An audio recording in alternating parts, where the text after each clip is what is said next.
You can always tell when somebody has never put an event together and paid for it out of their pocket. And I'm not talking about hookups, EBT cards, or nothing like that. I'm talking about straight out of their hard earned money.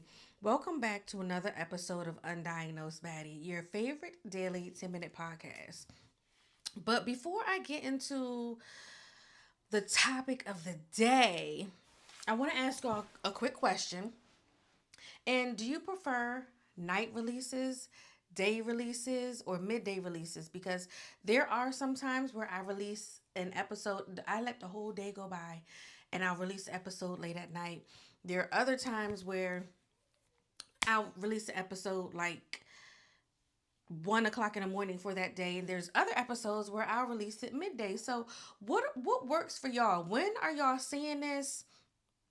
And that's just me, just trying out different things, different analytics, and different just different to see what works for my people. So y'all let me know, one, when you watch, and two, if when you watch is preferred by a time I put out. Does that make sense? So you might just watch in the afternoon, right? But you prefer that I put it out at 12 a.m. so when you're ready to watch it, it's out. So, just stuff like that. Just let me know. Now, let's go ahead and get into this topic. I have planned so many. I remember my daughter having a birthday party. I have a cousin that has 8 kids. That's the party, okay?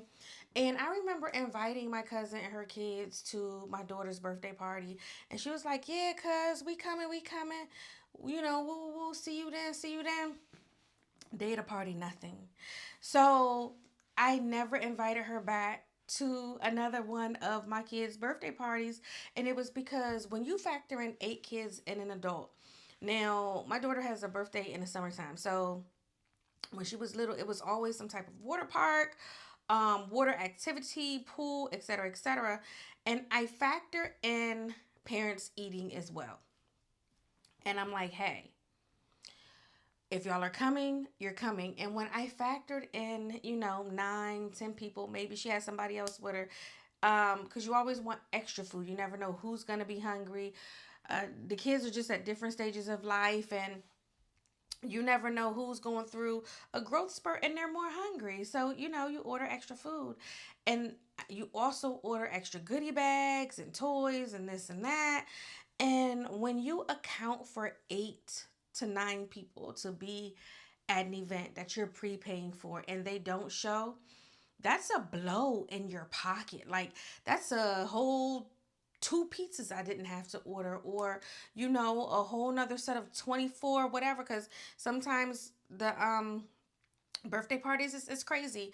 It comes in a set of 4 or 24, and it's like, well, damn, I need more than 24, right? It just goes into a lot of financial things. I want to take this and also say, when you RSVP to something, and let's just say it's something major, although I do believe birthday parties and anything you spend your money on is major, I want to take it up like several notches. I want to take it to a point where, let's just say we're throwing a wedding. And with wedding and wedding vendors, y'all, I got a burp. And I don't know what's going on in my chest, but I got a burp and I feel it coming. So when it comes, excuse me already. What happens is you have to pay your final balance, 30 days out, sometime 45 days out. So everything's finalized. They know what's coming in. They put their final orders in and everything can run smoothly. And when you have someone that pays for an open bar, the type of food, it may be plated, but that doesn't mean you can't necessarily have more or something else, right? And you just get, well, usually plated means that's your plate. However, because people don't show the fuck up, sometimes there is extra, right? We're not going to act like it's the buffet one. But even with a buffet, if 200 people say they're coming and 75 people come, do you know how much money is wasted on food, right? It's crazy how, and like this person said, it's tacky and it's disrespectful.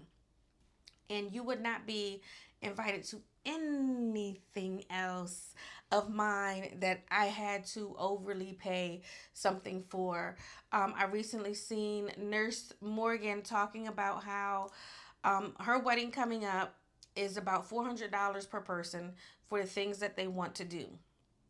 So I'm excited to see her wedding, her and Simone's wedding, and I just mean that just means it's gonna be spectacular. And so she was like, "Yeah, and if you RSVP and you don't show up, I'm sending an invoice." And when I first heard that, I was like, not that I thought that the invoice was tacky, and I was like, interesting, but I get it because you wasted my money. You did not come and spend the money that you said you were going to come and spend. So, on another note, shout out to G and Tangi because I cannot wait for their wedding. Every time I RSVP to their stuff, I make sure I use up whatever my cost per person was. They throw amazing parties, great family parties. I love seeing all of Tangi's cousins and G's mom and grandma and everybody come together all the time. And me being obviously the extended family because those two are the family, it just brings joy to my heart that people continuously show up for them. But shout out to Honey Bun because we were talking, and so just through a list of events that they have thrown, I think I've mentioned this before, right? So it's like, let's just say, I invite you to something in January.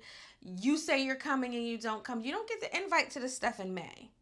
You don't get the invite to the stuff in July, August, September, October, November. Like that's just what that. If you are SVP, yes. Now there are some circumstances, in my opinion, where I think people don't show up. And I'm just gonna tell a story and be candid with you guys. I remember not going to a wedding before that I RSVP to, and it was just like a friend of mine. It was a friend group situation, and the person getting married was like, "Hey, I heard you said X, Y, and Z about whatever. Let's just fucking talk about it." So she was like, "Hey, I heard you thought or didn't tell me that my fiance, soon to be husband, is cheating on me." I said, "No, that's not what was said. Absolutely not the fuck at all. Like, no." So she was like, "If you had these thoughts, then why didn't you tell me?" So I said, "Well, I have proof of whoever said what." And so I go into, back then, G Chat was a big thing, amongst friends. And I pull up the G Chat records and I send them to her. And I spare just a little bit of information. But what I did send was this other friend at the time, of course she's not my friend any longer, saying, "I think that he's cheating, blah blah blah blah blah." So my response was, "Do you know for a fact?" The other person says, "No, I don't know for a fact. It's just something in my heart. I feel like he's cheating." I said, "If you don't have proof that this man is cheating, I don't think you need to say anything to future bride." And that was that. I never said that he's cheating, never said that, and basically the future bride was like, "Well, if y'all thought that, I didn't think that." And I truly believe that the messy bitch that said that shit because even though she was married at the time, there was a lot going on in her life that she didn't like. She was jealous. She cheated on that husband.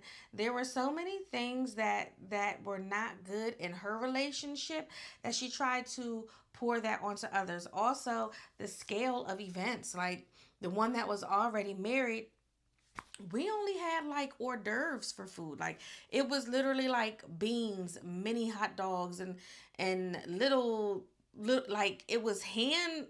Well, beans are not hand food, but it was like hand food. Like we didn't eat a fucking dinner after being like we had to leave the fucking wedding and go eat. Like it was liquor and hors d'oeuvres.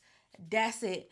Now this other person was having a grand wedding, the wedding of their dreams, and I just think there was a tinge of jealousy in there. Look at y'all walking away with a story. There was a tinge of jealousy in there. There it is. Excuse me. When it came to seeing this other bride get a wedding that she probably desired, right? And so I just sit back and you look at different relationships and just realize, whew, don't, the moral